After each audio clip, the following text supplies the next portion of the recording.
नमस्कार, आपका मेरे YouTube channel we must know स्वागत है। आज हम ये जानने की कोशिश करेंगे कि हमारे राष्ट्रपिता महात्मा गांधी जी 15 अगस्त 1947 के दिन स्वतंत्रता समारोह में क्यों उपस्थित नहीं थे।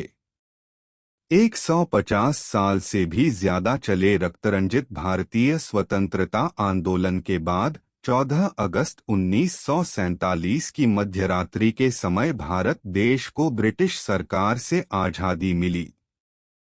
नए स्वतंत्र भारत की नई राजधानी दिल्ली में तो एक बड़ा आनंद उत्सव जैसा माहौल था।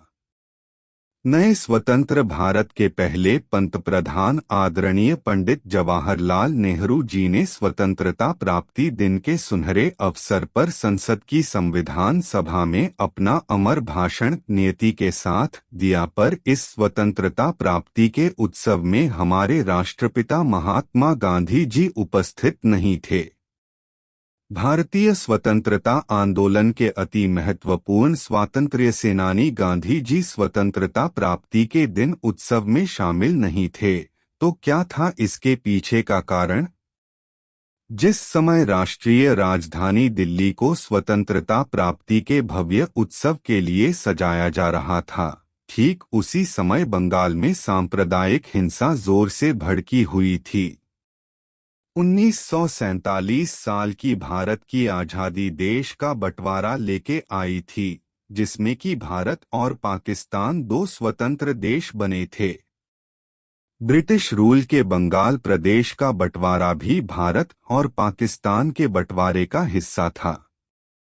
बंगाली हिंदू बहुसंख्या प्रदेश पश्चिम बंगाल भारत देश में शामिल किया गया और बंगाली मुस्लिम बहुसंख्या प्रदेश पूर्व बंगाल पाकिस्तान में शामिल किया गया, जो कि बाद में जाकर स्वतंत्र देश बांग्लादेश बना। बंगाली हिंदू बहुसंख्या प्रदेश पश्चिम बंगाल और बंगाली मुस्लिम बहुसंख्या प्रदेश पूर्व बंगाल के बंटवारे के बाद दोनों ओर से बंगाली हिंदू और बंगाली मुस्लिम शरणार्थियों का तांता लग गया। विभाजन के तुरंत बाद बड़े पैमाने पर जनसंख्या स्थानांतरण शुरू हुआ। लाखों हिंदू पूर्वी बंगाल से भारत आए और उनमें से अधिकांश पश्चिम बंगाल में बस गए।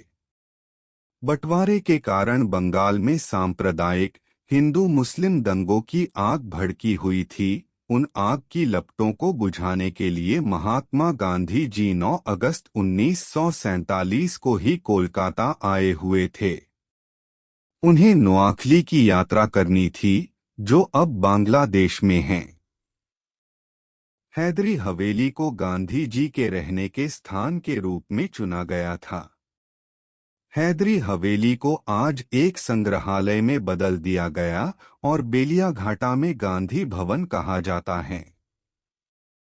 गांधी जी ने हिंदू और मुस्लिम दोनों तरफ के दंगाइयों को संदेश दिया कि मैं अपने आप को आपकी सुरक्षा में रखने जा रहा हूं। यदि आप चाहें तो विपरीत भूमिका निभाने के लिए आपका स्वागत है।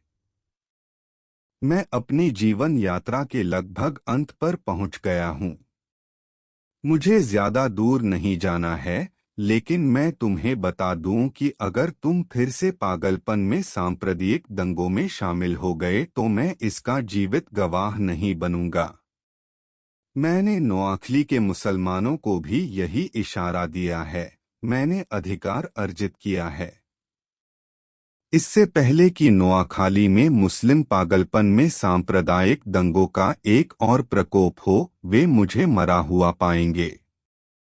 14 अगस्त की पूर्व संध्या पर एक प्रार्थना सभा को संबोधित करते हुए महात्मा गांधी जी ने लोगों से 24 घंटे का उपवास रखने और भारत देश की भलाई के लिए प्रार्थना करने का आग्रह किया। गांधी जी ने 15 अगस्त 1947 स्वतंत्रता दिवस प्रार्थना करते हुए उपवास रखकर और खादी काटकर बिताया। अपने एक मित्र को पत्र लिखते हुए गांधी जी ने कहा था, मेरे लिए इस स्वतंत्रता दिवस की महान घटना की खुशी को मनाने का तरीका ये है कि भगवान को धन्यवाद देना और इसके लिए प्रार्थना करना। महात्मा गांधी जी ने पश्चिम बंगाल में भड़के हुए हिंदू मुस्लिम सांप्रदायिक दंगे रुकाने का बंद करने का चमत्कार करके दिखाए। सांप्रदायिक दंगे थम गए थे।